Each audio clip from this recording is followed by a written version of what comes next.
comme les héros, et même plus encore parce qu'ils sont.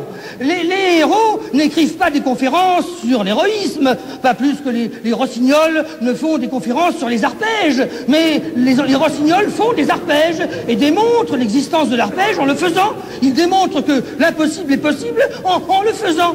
De la même manière, l'impossibilité est ainsi résolue par ce message qui est inhérent à la présence elle-même. C'est la personne qui est le message, et Bergson dit cela très clairement dans les deux sources de la morale et de la religion. Ce ne sont pas des livres, c'est la présence, et c'est la personne tout entière, car elle seule est exaltante, elle seule donne l'envie de ressembler, et elle seule en même temps exige à l'infini. Ce n'est pas en prêchant la générosité qu'on l'obtient.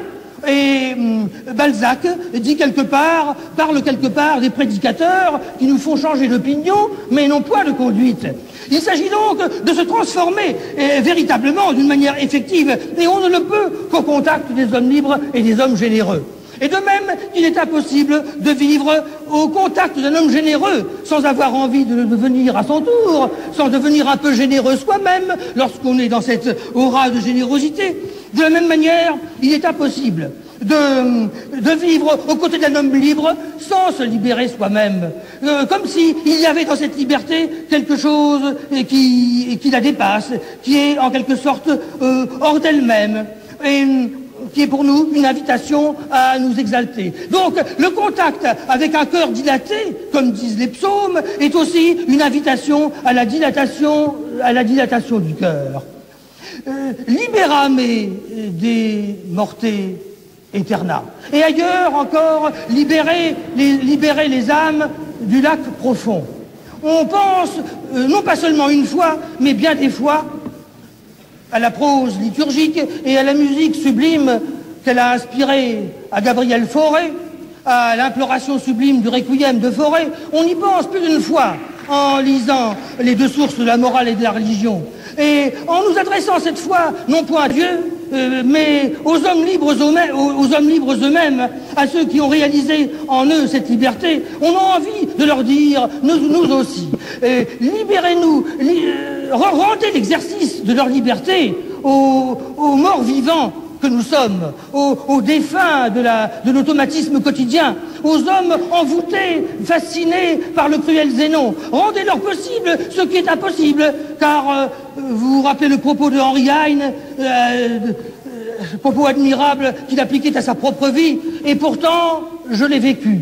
Mais ne me demandez pas comment. De la même manière, on dirait volontiers de la liberté, et pourtant je suis libre. Mais ne me demandez pas comment. Eh bien, c'est ce rapport avec l'homme libre qui réalise en moi cette conversion à la liberté. Et c'est pourquoi nous nous adressons à eux une fois de plus, en leur demandant à notre tour, comme le musicien, délivrez-nous du lac obscur. Donnez-nous de ne pas retomber dans les profondes ténèbres.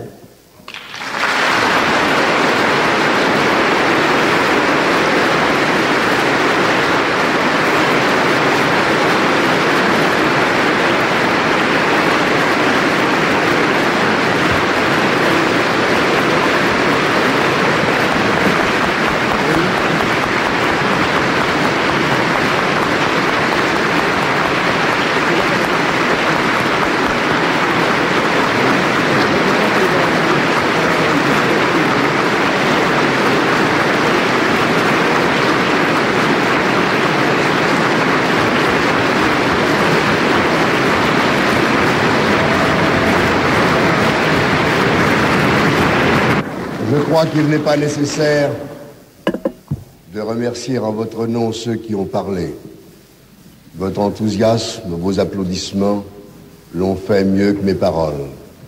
Je voudrais seulement, au moment où nous allons lever cette séance et prononcer la clôture du 10e congrès des sociétés de philosophie de langue française, vous demander la permission, Monsieur le ministre, d'offrir les conférences qui ont été prononcées ce soir et d'offrir tous les travaux de ce congrès à Mademoiselle Bergson, la fille du philosophe que nous admirons et que nous aimons en philosophe, c'est-à-dire en lisant ses livres et en méditant à sa suite.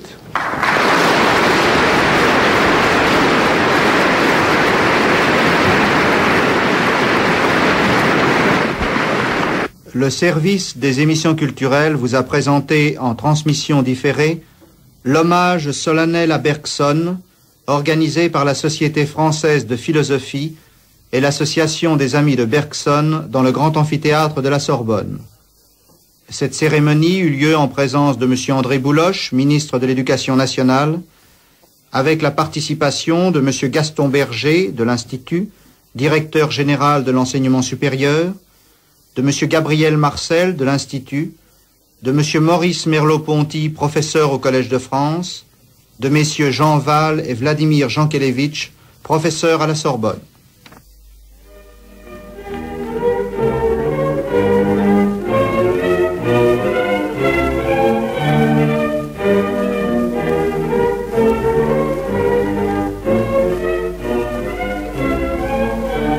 Radiodiffusion télévision française.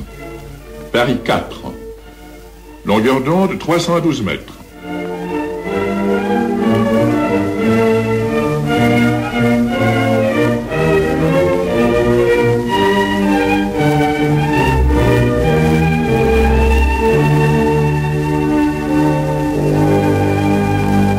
Cet hommage à Bergson avait été enregistré le 19 mai 1959 à la Sorbonne et diffusé le 1er juin 1959, la première fois.